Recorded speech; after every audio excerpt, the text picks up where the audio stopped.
Pregnancy అప్పుడు మాకు ఇట్లా నడుములో ఇంజెక్షన్ ఇచ్చారు, తర్వాత నుంచి నొప్పి ఉంది, తర్వాత నుంచి మాకు ఈ నొప్పి తగ్గట్లేదు అనేది చాలాసార్లు అందరూ అడిగే ప్రశ్న ఇది. ఎప్పుడు కూడా వెన్నుపూసలో ఇచ్చే ఇంజెక్షన్ ఎప్పుడు కూడా ఏంటంటే మీ దీర్ఘకాలిక వెన్నుపూస అంటే వెన్ను నొప్పికి ఎప్పుడు కూడా కారణం కాదండి. అది ప్రెగ్నెన్సీ తర్వాత ఈ నొప్పులు కానీ వీటన్నిటికీ కారణం ఏమవుతుందంటే, ప్రెగ్నెన్సీ తర్వాత చాలామంది వాళ్ళ ఆరోగ్యాన్ని అశ్రద్ధ చేయడం వల్ల, సరైన సప్లిమెంట్స్ తీసుకోకపోవడం వల్ల, నిద్ర లేకపోవడం వల్ల, స్ట్రెస్ తీసుకోవడం వల్ల, సో ప్రెగ్నెన్సీ తర్వాత ప్రాపర్ సప్లిమెంటేషన్స్ తీసుకోవాలండి ఖచ్చితంగా. సో వాళ్ళ కాల్షియం లెవెల్స్ కానీ, విటమిన్ లెవెల్స్ కానీ, నరాల బలాని కోసం B12 కానీ, ఇట్లాంటి విటమిన్ లెవెల్స్ కానీ, ఇవన్నీ ఏంటంటే ఫీడింగ్ మదర్స్లో చాలా తొందరగా తగ్గిపోతుంటాయి లెవెల్స్.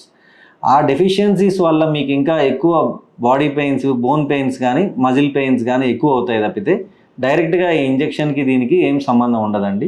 అండ్ మీరు వంగి ఈ కిడ్స్ని ఎత్తుకోవడం కానీ వీటన్నిటి వల్ల అండ్ ప్రాపర్ సప్లిమెంటేషన్స్ లేకపోవడం వల్ల మాత్రమే ఈ ప్రెగ్నెన్సీ తర్వాత మీకు ఎక్కువ నొప్పులు అనిపించడం అండి, అంతే.